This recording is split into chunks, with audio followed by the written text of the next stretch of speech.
John Kenedy stepped out of the supermarket, the weight of 2 shopping bags pulling at his arms as the cool night air brushed against his face.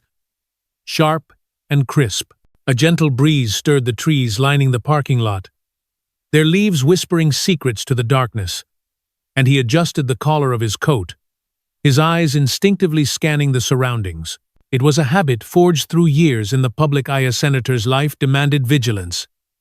But John's gaze was never hurried, always measured, anchoring him to the ordinary world, despite the swirl of politics and media that often threatened to sweep him away. The day had been long, filled with meetings in Washington that had, mercifully, ended earlier than expected, granting him a rare pocket of time to tend to the mundane. He cherished these moments, pushing a cart through fluorescent-lit aisles, waiting in checkout lines, feeling the rhythm of everyday life. These were the threads that stitched him to reality, balancing the weight of his public role with the simplicity of being just another man buying groceries for the week. As he crossed the asphalt toward his car, his boots tapping softly against the ground, something snagged his attention, pulling his focus to the far corner of the lot. There, half hidden in the shadows, sat an old sedan, its paint chipped and faded, its windows fogged with condensation. Clothes hung inside, swaying faintly as if caught in a breath of air, and a faint unease settled in John's chest. Something about the scene felt wrong, out of place in the orderly routine of the evening. His eyes lingered, narrowing slightly, and then he saw Hera woman, her figure hunched as she pushed stray shopping carts to the side, corralling them with slow, deliberate movements. Her clothes were worn, patched in places, and her hair was pulled back in a messy knot, strands escaping to frame a face etched with exhaustion. She glanced around, her movements quick and furtive, as if she were trying to melt into the background, to become invisible in the dim glow of the parking lot lights. John's gaze flicked back to the car, and he noticed her path. She kept returning to it, circling it like it was her only tether in a storm. A thought struck him, heavy and cold. Could that car be her home? The idea sent a ripple of discomfort through him, a quiet ache that rooted him to the spot. He'd seen hardship before. His years in Louisiana politics had shown him the raw edges of life, but this felt personal, immediate, a story unfolding right before him that he couldn't ignore. Determined to understand, to do something, John adjusted the bags in his hands and began to walk toward her, his steps slow and careful, mindful not to startle her. The last thing he wanted was to make her feel cornered. As he drew closer, he could see the tension in her shoulders, the way her hands gripped the cart, like it was a lifeline. "Hi," he said, his voice low and warm, carrying the gentle drawl of his southern roots. She froze mid-motion, her hands tightening on the cart, her eyes snapping up to meet his for a fleeting moment before darting away, as if eye contact was a luxury she couldn't afford. "Are you okay?" he asked, keeping a respectful distance, his tone steady but soft. "Is there anything I can help with?" She shifted her weight, stepping back slightly, her posture screaming caution. "I'm fine, thank you," she replied, her voice sharp, clipped, but beneath the edge was a tremor of distrust, a wall built from too many broken promises. She gripped the cart tighter, her knuckles whitening, and John could see the unspoken plea in her body language, "Leave me alone." He nodded, sensing that pushing further would only drive her deeper into her shell. "Okay, I understand," he said, raising one hand slightly, a gesture of peace. "If you need anything, I'll be around." She didn't respond, her eyes fixed on the ground as she turned and hurried toward the car, her steps quick and purposeful.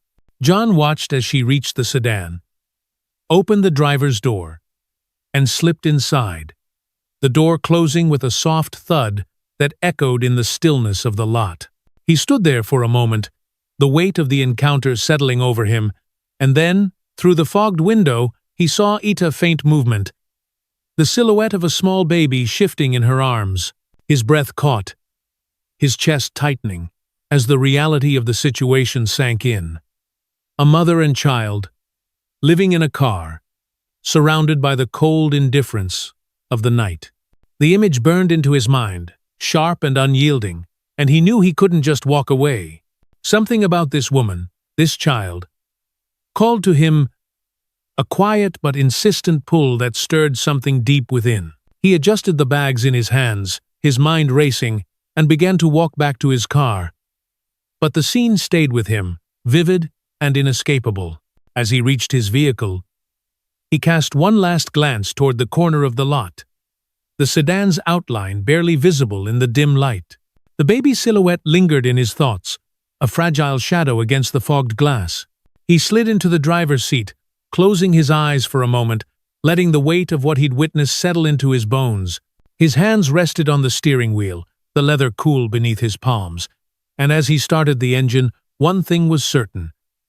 He couldn't let this go. The world was full of stories like hers, but this one had found him, and he felt the responsibility of it, heavy and undeniable.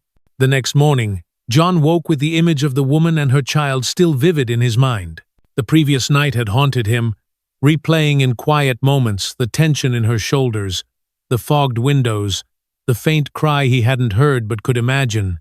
He could have ignored it, could have chalked it up to the countless tragedies that pass unnoticed every day. But something wouldn't let him turn away. He dressed quickly, his movements purposeful, and drove back to the supermarket, the familiar route blurring past as his thoughts stayed fixed on the corner of the parking lot. When he arrived, he parked in the same spot as before, his eyes immediately seeking out the sedan. It was still there, unchanged, its windows fogged, the clothes inside swaying faintly. A quiet relief washed over him she hadn't left, hadn't vanished into the night. He scanned the lot and saw her, the woman, walking toward the car with a plastic bag clutched in one hand, her steps slow and heavy. Her face was drawn, the exhaustion more pronounced in the morning light, and John felt a pang of urgency. He couldn't let another day pass without doing something more. Reaching into the back seat of his car, he pulled out 2 items he'd brought from home: a bottle of mineral water and a new blanket, still in its plastic packaging.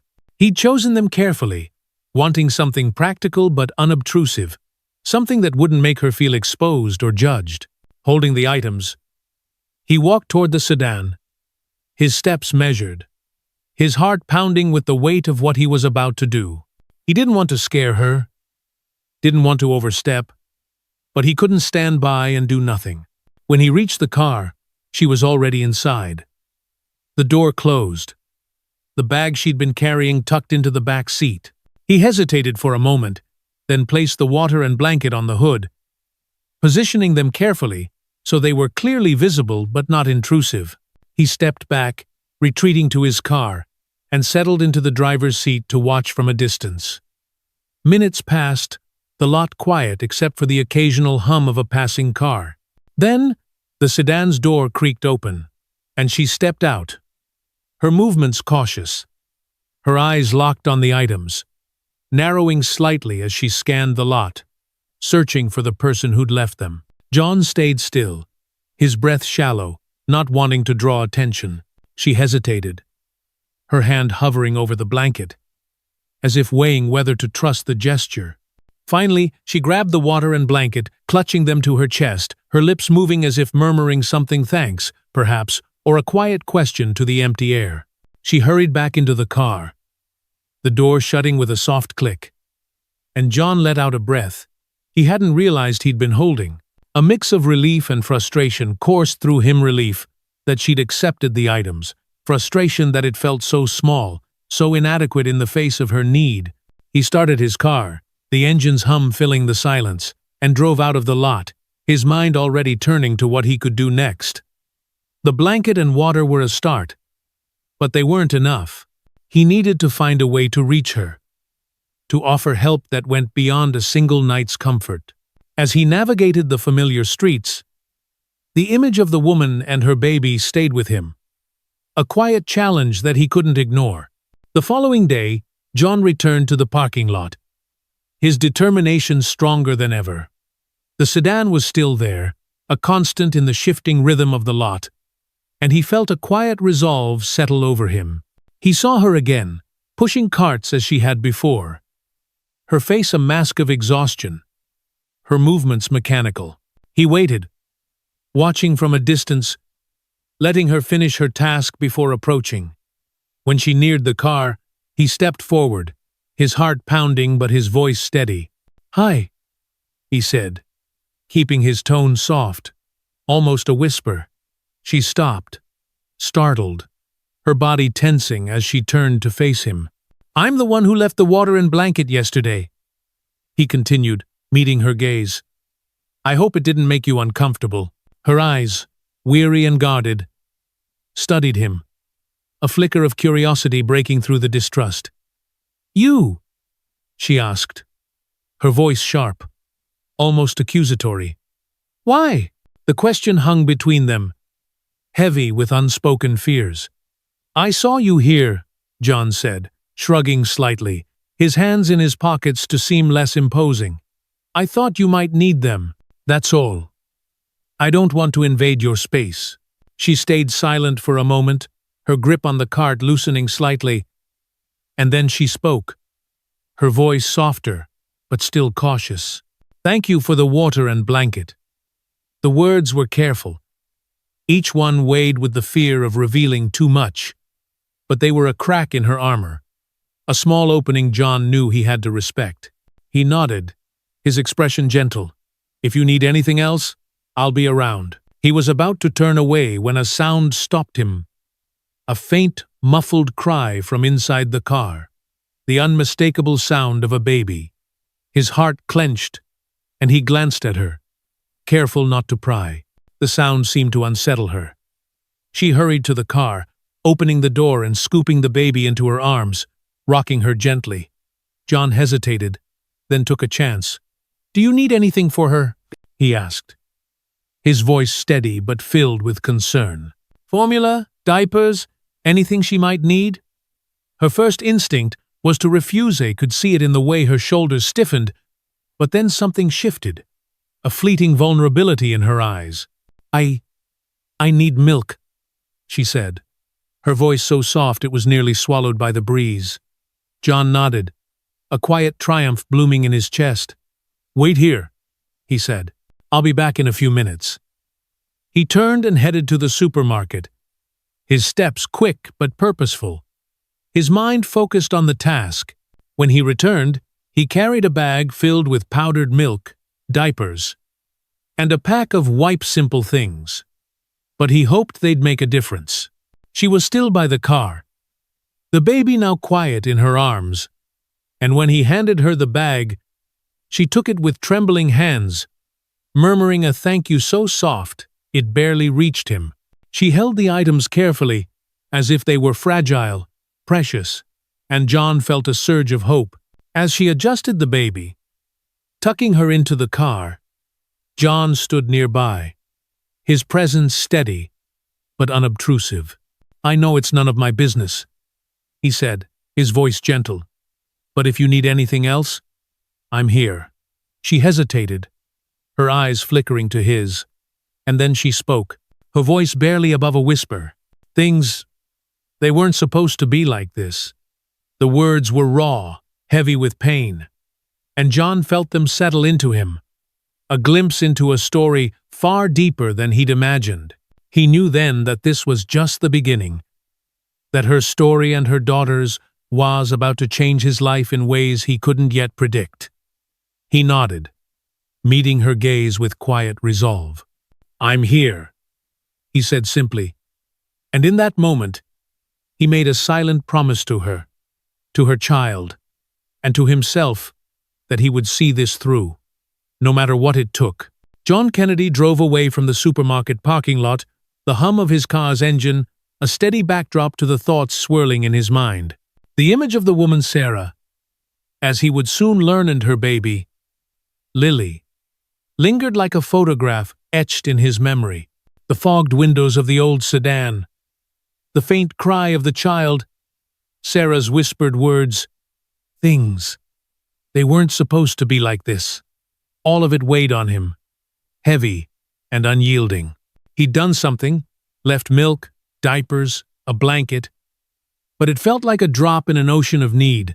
The night was quiet, the streets of the city stretching out before him. But his focus remained fixed on that corner of the lot, on the mother and child who had unknowingly shifted something deep within him. John wasn't a stranger to hardship. His years in Louisiana politics had shown him the raw edges of life, families struggling to rebuild after hurricanes, workers laid off when factories closed, parents fighting to keep their children fed. But this was different. This was personal, immediate, a story unfolding in real time, and he felt the pull of it, the responsibility to act.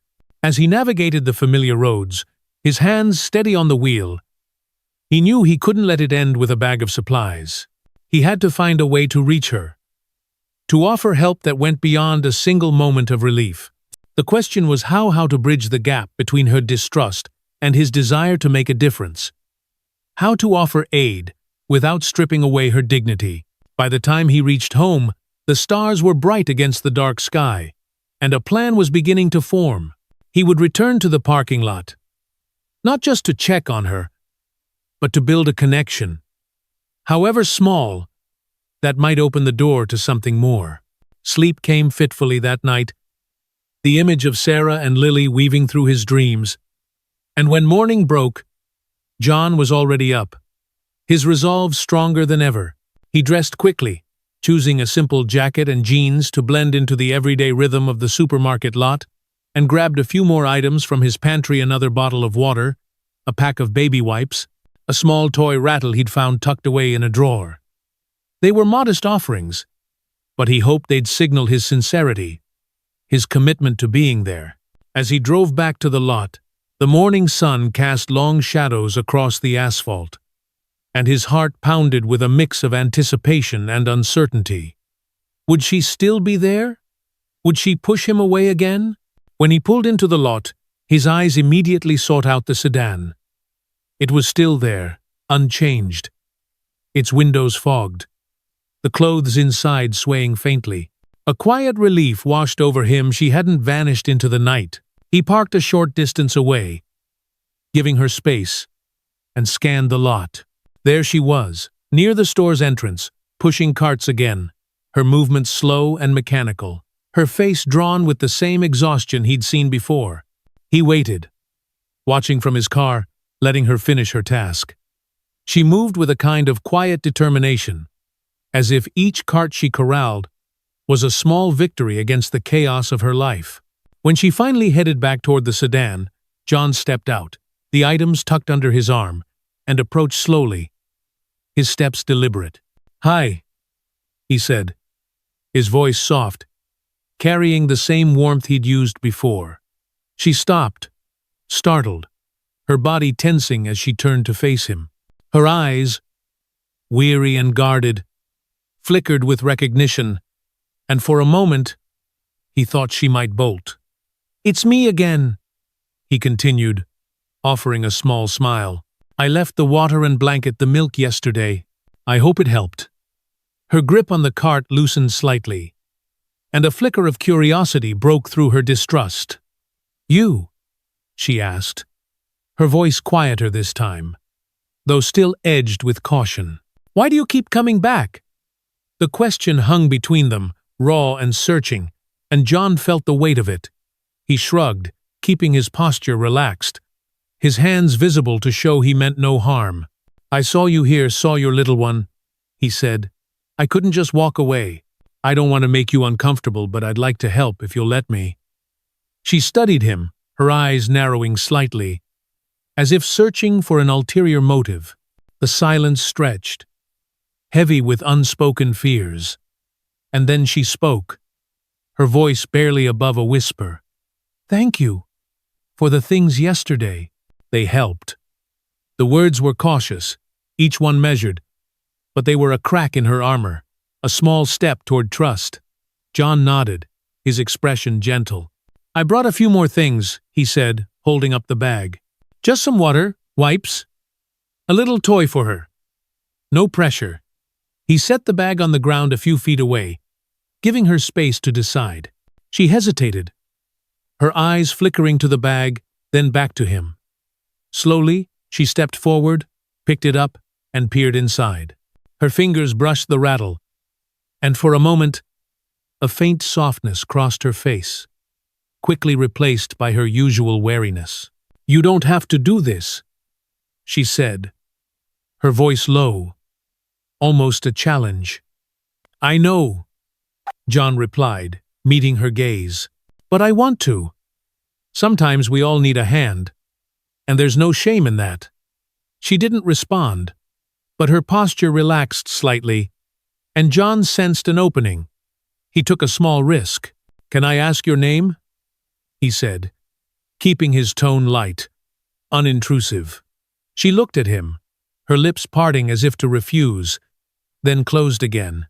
After a long pause, she spoke. "Sarah," she said, her voice soft but clear. "And her name's Lily." John smiled, a genuine warmth spreading across his face. "Nice to meet you, Sarah. And Lily's a beautiful name." The compliment seemed to catch her off guard, and for the first time, he saw a flicker of something softer in her expression, though her guard remained firmly in place. He knew he couldn't push too far. Not yet. "I'll let you get back to things," he said, stepping back. "But I'll be around if you need me." As he turned to leave, the faint cry of a baby broke the silence, coming from inside the car. Sarah's face tightened, and she hurried to the door, opening it to scoop Lily into her arms, rocking her gently. John paused, his heart clenching at the sight. "Is she okay?" he asked, his voice filled with quiet concern. Sarah nodded, her focus on Lily, but her shoulders were tense, as if the question had stirred something deeper. "She's just hungry," she said, her voice barely audible. John hesitated, then spoke. "If you need more formula, or anything else, just say the word. I can grab it now." Her first instinct was to refuse, could see it in the way her jaw tightened, but then she looked at Lily, her tiny face scrunched in discomfort, and something shifted. "Formula," she said, her voice so soft it was almost lost in the breeze. "And maybe some diapers." John nodded, a quiet triumph blooming in his chest. "I'll be right back," he said, and headed to the supermarket, his steps quick but steady. Inside, he moved through the aisles with purpose, gathering powdered milk, a larger pack of diapers, and a few extra wipes, his mind racing with thoughts of how to take this further. When he returned, Sarah was still by the car, Lily now calmer in her arms. He handed her the bag, and she took it with trembling hands, murmuring a thank you that carried more weight than the words themselves. She held the items carefully, as if they were fragile, and John felt a surge of hope. "I know this is hard," he said, his voice gentle but firm, "but you're not alone in this. If you need anything, I'm here." Sarah's eyes flickered to his, and for a moment he thought she might say more, but she only nodded, her lips pressed into a tight line. As she tucked Lily back into the car, John stood nearby, his presence steady but unobtrusive. "Things don't have to stay like this," he said, choosing his words carefully. "There's help out there. People who can make a difference. I can connect you, if you're open to it." She didn't respond directly, but her eyes held his for a moment longer than before, and he sensed a crack in her defenses, a small but significant shift. The next day, John returned to the lot, his determination unshaken. The sedan was still there, and Sarah was outside, cradling Lily in her arms, her gaze distant, a mix of exhaustion and resignation.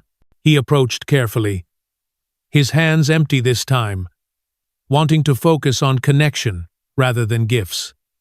"Hi, Sarah," he said, keeping his distance. She looked up, surprised, but less defensive than before. "You came back," she said, her voice carrying a hint of curiosity. John smiled. "I said I would. How's Lily doing?" Sarah glanced down at her daughter, a faint softness in her eyes. "She's okay." The formula helped.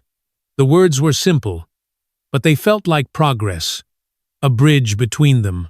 John took a chance, gesturing to the curb near her car. "Mind if I sit for a minute?"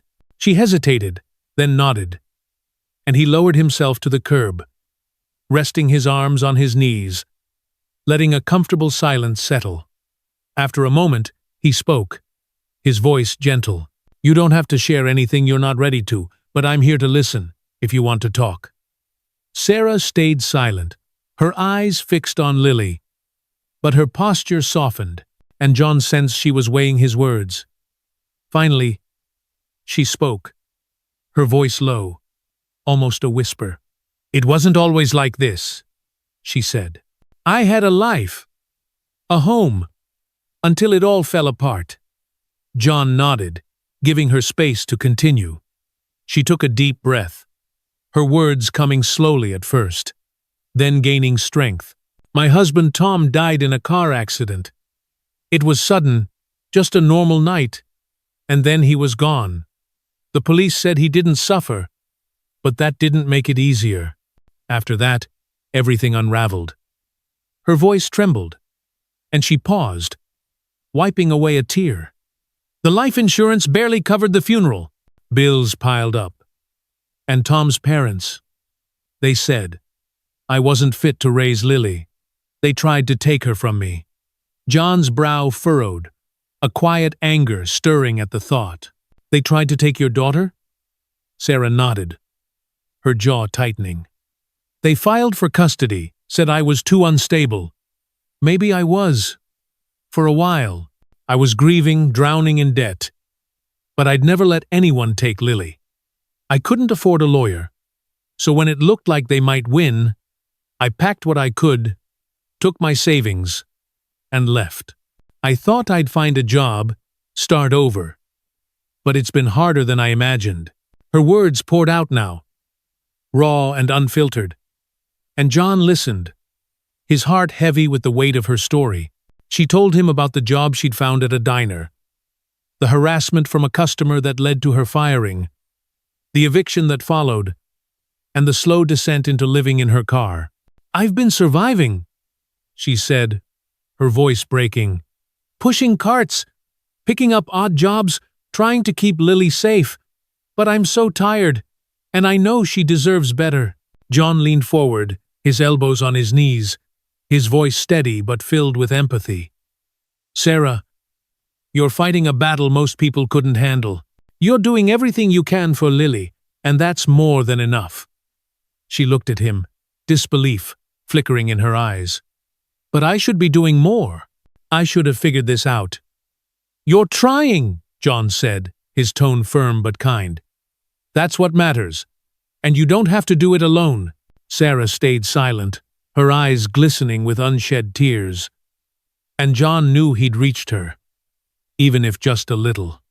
He stood, brushing off his jeans.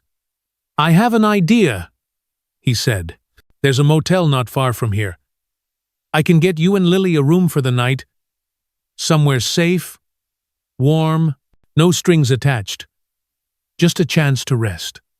Sarah's first instinct was to refuse, could see it in the way her shoulders stiffened. But she looked at Lily, sleeping peacefully in her arms, and her resolve wavered. "I don't want charity," she said, her voice trembling. "This isn't charity," John replied, his tone gentle but firm. "It's help. We all need it sometimes. Please let me do this." She hesitated, her eyes searching his, and then, slowly, she nodded. John felt a surge of relief. "Wait here," he said. "I'll be back in 20 minutes." He drove to a nearby motel, one he knew was clean and safe, and secured a room, paying for a few nights to give her time to breathe. When he returned, He handed her an envelope with the room key, a note with the address, and some cash for food. Sarah took it, her hands trembling, and murmured a thank you that carried the weight of her exhaustion and gratitude.